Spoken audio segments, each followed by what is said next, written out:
Hello दोस्तों, आज हम बात करेंगे स्पाइरल डक्ट के बारे में। स्पाइरल डक्ट, ये हमारी स्पाइरल डक्ट इस तरह की होती है।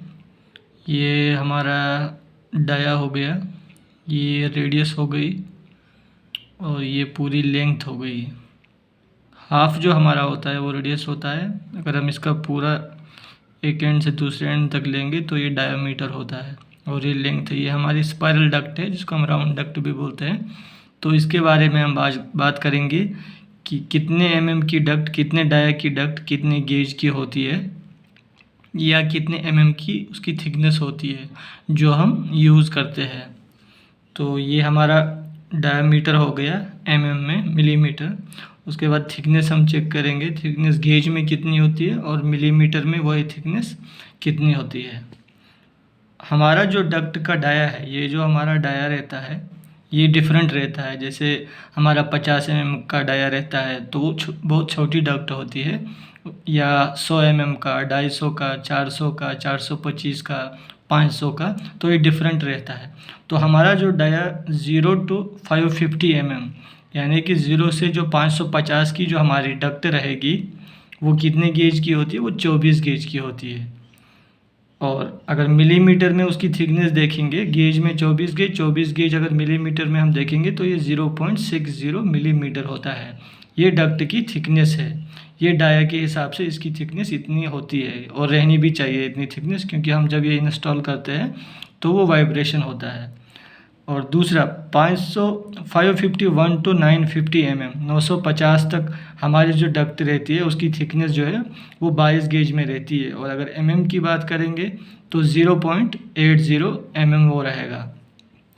उसके बाद हमारा जो है 951 to 1250, 951 से जो 1250 mm की जो डक्ट हमारी रहेगी, जिसका डाया मतलब इतना बड़ा रहेगा 1250 mm तक, वो हमारी 20 गेज में रहती है।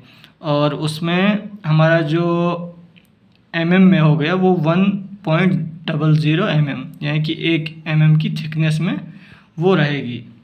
उसके बाद जो 1251 से आगे, यानी कि इससे जो और बड़ा साइज़ है, यानी कि 1400, 1500, 1600 की जो डक्ट की डाया रहेगी, ये डाया जितना बढ़ जाएगा उस हिसाब से हमारा थिकनेस भी बढ़ता है। थिकनेस भी उतने में ही चाहिए, तो वो 18 गेज में रहता है। 18 गेज को अगर हम mm में देखेंगे, मिलीमीटर में, तो 1.20 मिलीमीटर है।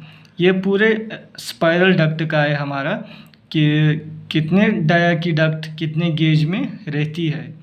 और अगर मिलीमीटर में वो इसकी थिकनेस देखेंगे, कितनी थिकनेस होनी चाहिए कितने डाया की डक्ट को, और मिलीमीटर में देखेंगे तो 0.60, 0.80 इतने mm की थिकनेस उस डक्ट की होनी चाहिए। ये स्पाइरल डक्ट के लिए है। अब इसमें एक नोट करने वाली चीज़ है यहाँ पे, जो मैंने नोट में लिखा है, बेंड जिसको हम बोलते हैं एल्बो। एल्बो हमारा 90 होता है, 45 होता है। एंड टेपर जो साइज़ चेंज करें, जैसे अगर हमारी 500 से 400 में लाइन करनी है तो उसमें जो टेपर हम लगाते हैं, या ऑफसेट लगाते हैं। ऑफसेट कहाँ यूज़ होता है? जैसे लाइन अप डाउन होती है, या हम जगह नहीं स्ट्रेट मिल रही है, हमें साइड से लेनी है, तो हम ऑफसेट लगाते हैं। तो ये सारी जो चीज़ें हैं, बेंड, टेपर, ऑफसेट, ये हमारा क्या है, ये ऑलवेज एक गेज हायर रहेगा वाइब्रेशन को कम करने के लिए। फॉर एग्जांपल, अगर हमारा 500 से हमारी 800 की डक्ट है, राउंड डक्ट हमारी 800 की है, वो 22 गेज में है और उसका डाया भी थिकनेस है 0.80 mm 22 गेज में। और इसमें जो बैंड लगेगा, मान लो इसमें 45 बैंड लग रहा है, 90 डिग्री बैंड लग रहा है, तो वो एक गेज हायर रहेगा। तो अगर 22 गेज की डक्ट है तो वो 20 गेज में रहेगा, बैंड एक गेज हायर रहेगा। क्योंकि जब हम बैंड लगाते हैं 90 डिग्री घुमाने के लिए, 40 डिग्री घुमाने के लिए, वहाँ जो एयर का जो फ्लो रहता है वो तेज़, बहुत फास्ट रहता है। उसमें क्या होता है, वहाँ पे वाइब्रेशन होने का ज़्यादा वो रहता है, वहाँ वाइब्रेट वो ज़्यादा करता है। इसीलिए हम उसमें एक गेज हायर लेते हैं ताकि वो वाइब्रेट ना करे। सेम ऑफसेट की भी बात होती है, टेपर की भी बात होती है।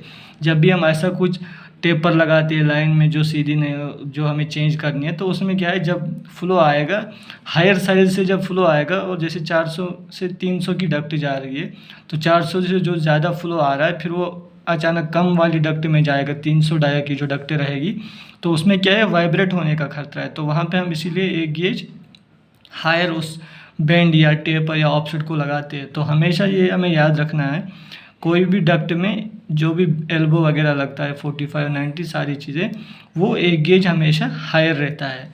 तो ये सारा जो था स्पाइरल डक्ट के बारे में था कि इसमें कितने गेज की डक्ट हमारी, कितने डाया की डक्ट हमारी कितने गेज में होती है, और अगर हम थिकनेस में, और उसकी जो मिलीमीटर में थिकनेस है वो इतनी होती है।